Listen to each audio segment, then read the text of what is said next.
नमस्कार, स्वागत है आप सभी का हमारे डेली जी के जीएस क्विज कार्यक्रम में। गुड मॉर्निंग आप सभी को, सुप्रभात, नमस्ते, जय हिंद। कैसे हैं आप? और प्रारंभ करते हैं आज की क्लास। और आज की क्लास का पहला क्वेश्चन आपके सामने कि 1828 ईस्वी में भारत के गवर्नर जनरल के रूप में नॉमिनेट होने वाले पहले वायसराय कौन थे? ठीक है, पहला क्वेश्चन है कि 1828 ईस्वी में भारत के गवर्नर जनरल के रूप में नामित होने वाले पहले वायसराय कौन थे? ऑप्शन देखिएगा, कार्नवालिस डलहौजी, विलियम बेंटिक या फिर आपके वेलेजली। प्यारे अभ्यर्थियों, बात करें सही आंसर की तो सही आंसर होगा आपका लॉर्ड विलियम बेंटिक। ठीक है, सही आंसर होगा आपका विलियम बेंटिक। विलियम बेंटिक की बात करें तो देखिए ये भारत के प्रथम गवर्नर जनरल माने जाते हैं। ठीक है, बात करें अगर बंगाल प्रेसिडेंसी के पूरे मतलब एक गवर्नरशिप की तो देखिए बंगाल के जो पहले गवर्नर थे वो थे आपके, बंगाल के पहले जो गवर्नर थे वो थे आपके सबसे पहले लॉर्ड क्लाइव। इसके बाद बंगाल के प्रथम गवर्नर जनरल आए, तो बंगाल के प्रथम गवर्नर जनरल बनाए गए विलियम बेंटिक को। ठीक है, प्रथम गवर्नर जनरल विलियम बेंटिक को बनाया गया। फिर इसके बाद आया आपका भारत का प्रथम गवर्नर जनरल, यानी बंगाल के गवर्नर जनरल को हटा करके अब भारत का गवर्नर जनरल कहलाने लगा। ठीक है, तो भारत का जो प्रथम गवर्नर जनरल था वो थे आपके लॉर्ड कैनिंग। ठीक है, और भारत का जो वायसराय आया, पहला वायसराय, ठीक है, क्या नाम था इनका? इनका नाम था भारत का प्रथम वायसराय ये आपके कैनिंग थे, और भारत का जो प्रथम गवर्नर जनरल ये आपके विलियम बेंटिक। ठीक है, चलिए, ठीक है, तो भारत के प्रथम गवर्नर जनरल के रूप में किसे माना गया? विलियम बेंटिक को माना गया 1774 से लेकर के 1839 ईस्वी तक। ठीक है, ये भारत के गवर्नर जनरल रहे। ठीक है, इनके अगर शासनकाल की बात करें तो इनके शासनकाल में 1833 में एक चार्टर एक्ट आया जिसने भारत के प्रशासन में मतलब एक तरीके से केंद्रीकरण का प्रयास किया। ठीक है, सती प्रथा पर अगर रोक की बात कहें या फिर कन्या भ्रूण हत्या पर रोक या फिर मानव बलि पर जो एक रोक लगी, यानी नर बलि पर जो एक रोक लगी वो इन्हीं के शासनकाल में। ठीक है, लॉर्ड विलियम बेंटिक। क्लियर हुआ? अगले क्वेश्चन की तरफ चलें तो देखिए वंदे मातरम की रचना किसने की थी? रविन्द्रनाथ टैगोर, बंकिम चंद्र चटर्जी, देवेंद्रनाथ टैगोर या फिर सुरेंद्रनाथ बनर्जी। ठीक है, तो देखिए वंदे मातरम की रचना की थी किसने? बंकिम चंद्र चटर्जी ने। ठीक है, बंकिम चंद्र चटर्जी ने वंदे मातरम की रचना की। बात करें वंदे मातरम की तो वंदे मातरम को सबसे प्रथम बार 1896 में कांग्रेस के अधिवेशन में गाया गया। ठीक है, 24 जनवरी 1950 में इसे राष्ट्रीय दर्जा मिला। ठीक है, राष्ट्रीय गीत का एक दर्जा मिला। ठीक है, और बात करें इसे कहाँ से लिया गया तो इसे रविन्द्रनाथ टैगोर के आनंद मठ से लिया गया। क्लियर हुआ यहाँ तक? चलिए अगले नंबर पे चलें। 22 दिसंबर 1901 को बोलपुर के निकट शांति निकेतन की स्थापना किसने की थी? 22 दिसंबर 1901 को बोलपुर के निकट शांति निकेतन की स्थापना किसने की? डॉक्टर राजेंद्र प्रसाद, रविन्द्रनाथ टैगोर, दुर्गाबाई देशमुख या फिर गोपाल कृष्ण गोखले। आप सभी लोग इसका आंसर करते रहें। ठीक है, प्यारे अभ्यर्थियों, बात करें शांति निकेतन की स्थापना की तो शांति निकेतन के संस्थापक थे आपके रविन्द्रनाथ ठाकुर। ठीक है, यानी रविन्द्रनाथ टैगोर आपका सही आंसर होगा। बी ऑप्शन आपका राइट आंसर है। ठीक है, बोलपुर के निकट 1901 में इन्होंने स्थापना की थी। ठीक है, बात करें शांति निकेतन की तो शांति निकेतन यह एक आवासीय विद्यालय था। ठीक है, प्राचीन भारतीय परंपराओं और धार्मिक तथा सांस्कृतिक जो सीमाएं हैं तो सांस्कृतिक सीमाओं से परे, ठीक है, मानवता की एकता की दृष्टि पर आधारित एक कला का केंद्र जो है ये आपका शांति निकेतन था। ठीक है, यानी एक प्रकार का आवासीय विद्यालय। ठीक है, जहां प्राचीन भारतीय परंपराओं और मान्यताओं को एक तरफ करते हुए भी मतलब कि एक कला की दृष्टि पर आधारित जो था पूरा वो आपका शांति निकेतन कहलाए, और शांति निकेतन के जो संस्थापक थे वो थे आपके रविन्द्रनाथ ठाकुर। अगले क्वेश्चन की तरफ चलें। देखिए पूछा जा रहा है कि निम्नलिखित में से कौन सा ग्रह 4 बाह्य ग्रहों में से एक नहीं है? नेपच्यून, मंगल, बृहस्पति या फिर शनि। ठीक है, तो प्यारे अभ्यर्थियों, बात करें ग्रहों की तो ग्रहों को हमने 2 भागों में विभाजित किया, एक आंतरिक ग्रह, दूसरे बाह्य ग्रह। आंतरिक जो ग्रह होते हैं आंतरिक ग्रह कहलाते हैं जो सूर्य के नज़दीक होते हैं। ठीक है, जो सूर्य के सबसे नज़दीक स्थित है, जैसे आपका बुध हो गया, शुक्र हो गए, पृथ्वी हुई और मंगल, ये आपके आंतरिक ग्रह कहलाते हैं। ठीक है, और जैसे फिर आपका इसके बाद में मंगल, ठीक है, इसके बाद आएगा आपका बृहस्पति, ठीक है, बृहस्पति के बाद शनि, शनि के बाद आ गया आपका यूरेनस और नेपच्यून, ये कहलाते हैं आपके बाह्य ग्रह। तो ठीक है, हमने बात की कि कौन सा ग्रह 4 बाह्य ग्रहों में से एक नहीं है। कौन सा नहीं है? देखिए, मंगल आंतरिक ग्रह है, तो मंगल आपका क्या है? बाह्य ग्रह नहीं है। अगले नंबर पे आ जाए, कौन सा भारतीय राज्य भूमध्य रेखा के सबसे नजदीक स्थित है? तमिलनाडु, तेलंगाना, आंध्र प्रदेश या फिर गोवा? आंसर करें आप सभी लोग। चलिए, तो बात करें हम भारतीय राज्य, कौन से भारतीय राज्य हैं जो भूमध्य रेखा के सर्वाधिक निकट स्थित हैं? ठीक है, तो ये आपका सही उत्तर होगा तमिलनाडु। ठीक है, देखिए कौन सा? तमिलनाडु। और प्यारे भर्तियों, बात करें भूमध्य रेखा, जो कि भूमध्य रेखा जो है आपके 28 भारतीय राज्यों में से, ठीक है, एक आपके तमिलनाडु और एक केरल हैं जो भूमध्य रेखा के नज़दीक स्थित है। ठीक है, जब इंडिया के नीचे से जो होकर के गुजरती है जो हमारी भूमध्य रेखा, तो अगर हम देखें जियोग्राफिकल, तो वहाँ पे हम पाएंगे कि भारतीय राज्य जितने भी हैं उनमें से तमिलनाडु और केरल हैं जो भूमध्य रेखा के निकट माने गए हैं। क्लियर हुआ? अगले नंबर पे चले, किस ग्रह को पृथ्वी का जुड़वां ग्रह कहा जाता है? किस ग्रह को पृथ्वी का जुड़वां ग्रह कहा जाता है? बृहस्पति, शनि, शुक्र या फिर मंगल? ठीक है, आप सभी लोग इसका आंसर करें और आपको पता भी होगा, तो देखिए आंसर करिएगा सी ऑप्शन, यानी शुक्र आपका सही उत्तर होगा। शुक्र को पृथ्वी का जुड़वां ग्रह कहा गया है। ठीक है, क्योंकि इसकी संरचना और इसका आकार एवं इसकी जो द्रव्यमान है, ठीक है, वो बिल्कुल पृथ्वी के समान है। ठीक है, इसलिए शुक्र को इसका जुड़वां ग्रह कहा गया। ठीक है, जैसा मतलब सब पूरा मतलब एक तरीके से जो पृथ्वी का जो संरचना है, उसका जो आधार है, उसका जो आकार है, सेम वैसे ही आपका शुक्र ग्रह का भी है। ठीक है, इसलिए शुक्र को पृथ्वी का जुड़वां ग्रह माना गया। क्लियर हुआ? अगले नंबर पे चलें।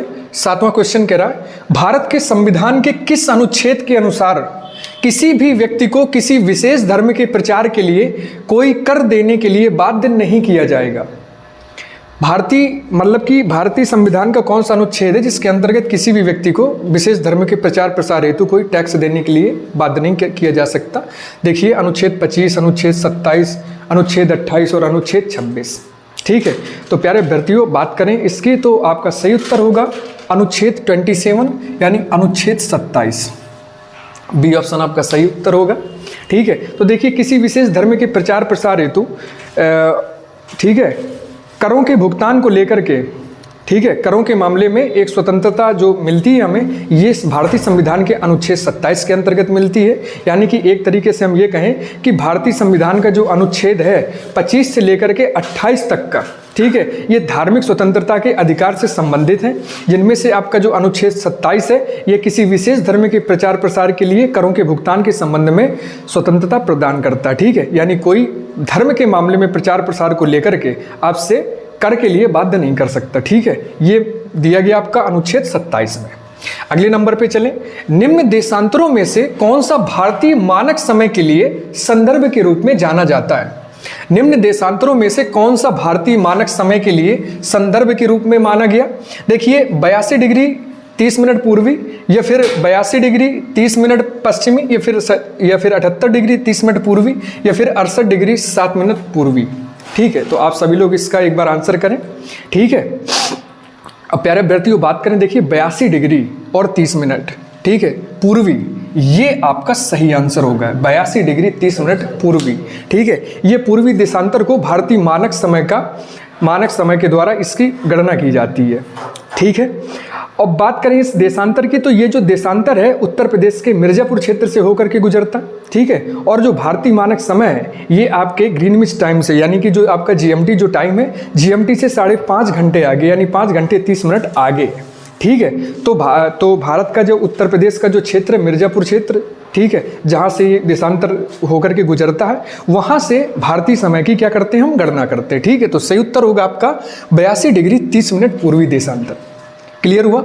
अगले नंबर पे चलें, तो पूछा गया है कि राज्य के नीति निर्देशक तत्वों का विचार कहाँ से लिया गया? राज्यों के जो नीति निर्देशक तत्व हैं इनका विचार कहाँ से लिया गया, यानी ये सिद्धांत हमने कहाँ से लिए? ब्रिटेन, फ्रांस, अमेरिका या फिर आयरलैंड?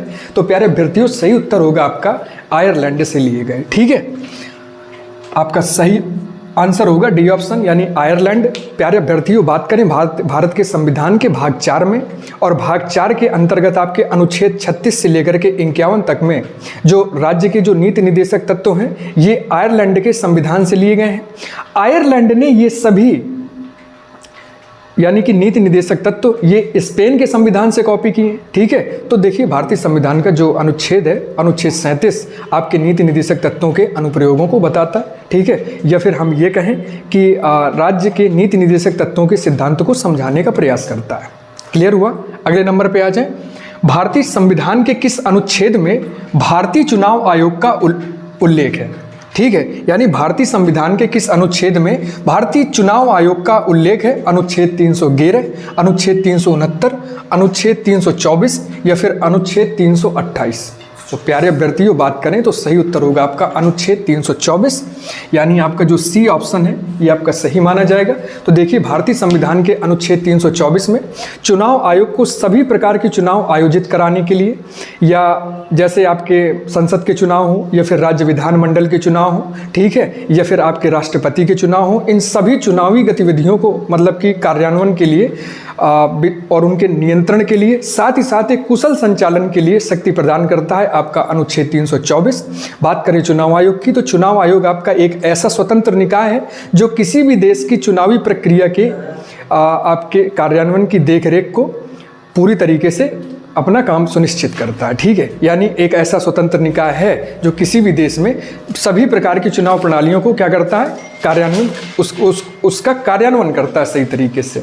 ठीक है, अगले नंबर पे आ जाए। 2011 की जनगणना के अनुसार किस राज्य में साक्षरता का न्यूनतम प्रतिशत है?